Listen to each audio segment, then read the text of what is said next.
के हिसाब से मिलता था, लेकिन जब से कोरोना का महामारी आया सरकार ने इसको मुफ्त कर दिया। आज का आंकड़ा है कि 80 करोड़ लोगों को मुफ्त राशन मिल रहा दिया है। जा रहा है। अब हम लोग बात कर लेते हैं हरित क्रांति। हरित क्रांति क्या है कि कृषि में, क्योंकि पहले जब भारत आजाद हुआ उस समय भारत की स्थिति सही नहीं थी और कृषि में हम लोग बहुत पिछड़े हुए थे, है ना।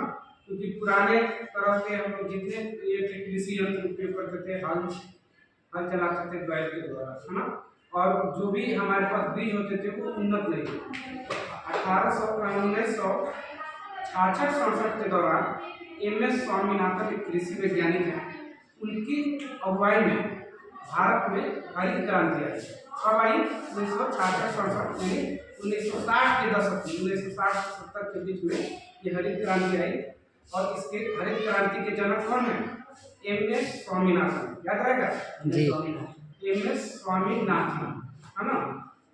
और इनके ही प्रयास से ये 60-70 के दशक में किस क्षेत्र में आया? कृषि के क्षेत्र में, खासकर कृषि में कौन? खाद्यान्न फसलों, विशेष रूप से गेहूं उत्पादन में, मतलब क्या भूतपूर्व में हमको क्या वृद्धि हुई, सफलता मिली, इसे ही हरित क्रांति कहा है ना।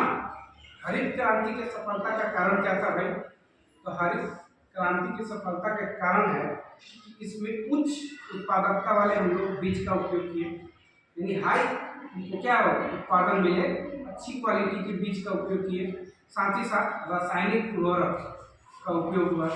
जब आज हम लोग रासायनिक उर्वरक का उपयोग कर रहे हैं ना, पहले तो क्या होता था, रासायनिक उर्वरक का उपयोग नहीं होता था।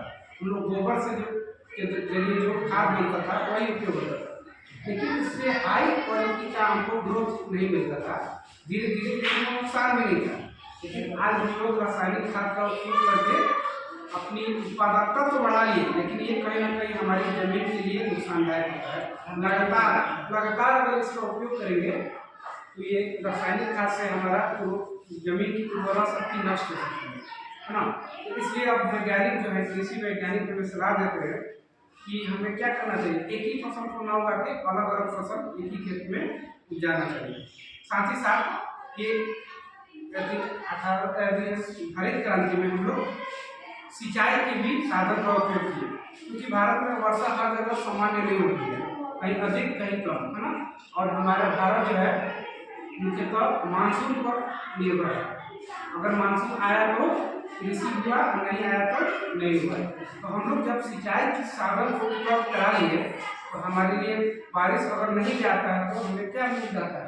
सिंचाई करने का साधन है, हम सिंचाई करके अपनी उत्पादकता बढ़ा लेते हैं।